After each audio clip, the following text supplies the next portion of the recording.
Di perairan Ketapang, Kabupaten Sampang, Madura, ketegangan meningkat setelah sebuah kapal raksasa milik perusahaan migas Malaysia, Petronas, dikepung oleh sekitar 100 perahu nelayan kapal tersebut tengah menjalankan misi eksplorasi migas dan survei seismik 3D di Lapangan Hidayah, wilayah kerja North Madura II.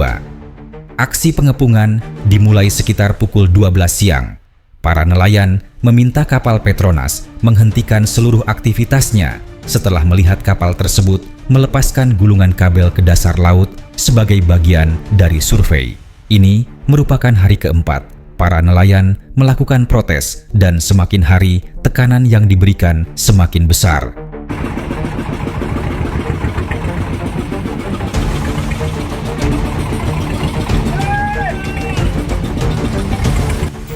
Aksi ini dipicu oleh kekecewaan para nelayan terkait kompensasi kerusakan puluhan rumpon yang hingga kini belum dibayarkan. Para nelayan mengklaim bahwa Petronas sebelumnya telah menyepakati nilai ganti rugi sebesar 21 miliar rupiah. Namun, meski kabar beredar bahwa dana tersebut sudah dicairkan pihak perusahaan, para nelayan mengaku tidak menerima sepeser pun. Rumpon sendiri merupakan aset vital bagi nelayan di wilayah Pantura.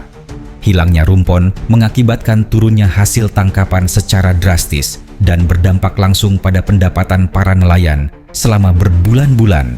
Karena itulah, ketiadaan kejelasan kompensasi membuat mereka merasa dirugikan secara besar-besaran. Dengan menggunakan puluhan perahu motor, nelayan membentuk blokade rapat di sekitar kapal survei seismik tersebut.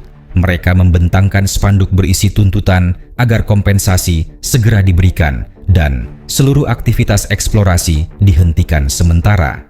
Para nelayan juga meminta kabel-kabel yang telah dilepas ke dasar laut segera digulung kembali hingga persoalan kompensasi diselesaikan. Situasi ini membuat aktivitas eksplorasi migas Petronas terhenti sementara. Ketegangan di lokasi pun meningkat, mengingat kedua pihak memiliki kepentingan yang sama-sama penting.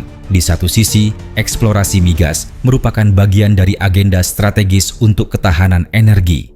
Namun di sisi lain, metode survei seismik dengan gelombang suara bertekanan tinggi berpotensi merusak ekosistem laut dan alat tangkap nelayan, terutama rumpon yang sangat rentan terdampak.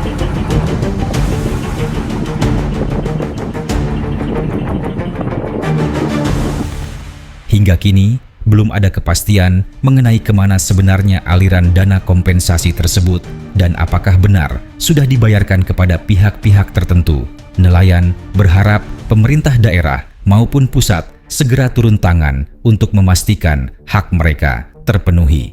Insiden ini kembali menegaskan ketegangan klasik antara industri ekstraktif dan sektor perikanan tradisional. Tanpa kejelasan komunikasi dan penyelesaian yang transparan, konflik seperti ini berpotensi terus berulang. Para nelayan di Sampang hanya menuntut satu hal: keadilan atas kerugian yang mereka alami dan kepastian bahwa rumpon, sumber kehidupan mereka, tidak lagi menjadi korban aktivitas industri besar. Ada dua persoalan. Yang pertama sekali yang dipakitkan tadi ialah soal keselamatan sempadan. Itu tragedi berlaku di mana sebuah kapal tinjau milik Petronas dikepung dan dihalak oleh 100 buah bot nelayan. Dan kita punya masalah persepadanan ni hampir semua dengan negara-negara rantau ASEAN. Persoalan saya, apakah kerajaan berhasrat untuk menubuhkan satu suruhanjaya tetap persepadanan negara-negara ASEAN supaya isu-isu persepadanan ni dia bukan saja mengganggu tetapi dia boleh menciptakan suasana yang tidak selamat di rantau ASEAN. Kalau kita boleh wujudkan satu suruhanjaya tetap persepadanan, saya fikir mungkin boleh mengganti pelbagai masalah yang berlaku, termasuk isu ambalat dan sebagainya. Yang keduanya ialah tentang situasi geopolitik rantau ini, keadaan yang sangat tidak menentu. Apakah pihak kerajaan tidak bercadang untuk wujudkan satu sistem pertahanan bersama ASEAN supaya rantau ini bukan saja selamat di kalangan kita tapi tidak diganggu oleh pihak-pihak luar, khususnya kuasa-kuasa besar. Kalau boleh dilihat pada aspek tersebut, iaitu sistem pertahanan bersama rantau ASEAN. Terima kasih. Silakan Menteri.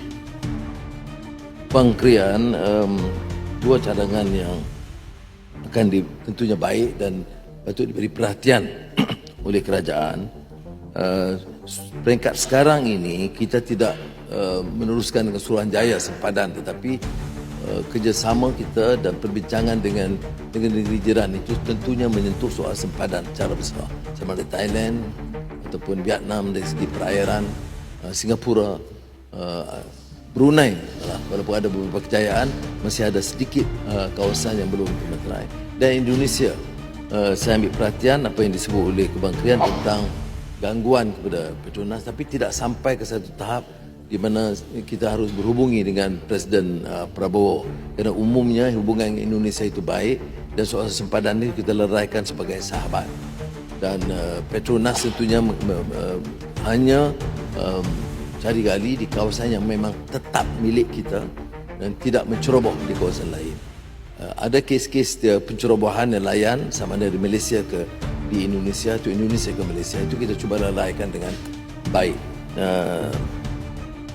Perundingan dah dicapai, tapi ada beberapa yang masih belum dimuktamadkan, termasuk ambalat seperti yang disebut oleh Kementerian sebentar tadi. Apakah ada keperluan sistem pertahanan? Memang umumnya kita setuju sebab kita ni centrality. Kita tidak mahu kuasa besar menangguh layar keruh dan kemudian melanggar kedaulatan kita. Cuma belum sampai ke situ. Kerjasama beberapa negara, kita dengan Singapura, kita dengan Indonesia, dengan Thailand, ya, itu memang agak meningkat, tetapi tentunya agak terlalu awal untuk mencapai kesepakatan daripada kerjasama sempadan ala NATO yang juga menjadi isu kontroversi sekarang. Tetapi dua cadangan ini saya percaya rakan-rakan Kementerian Luar akan ambil perhatian.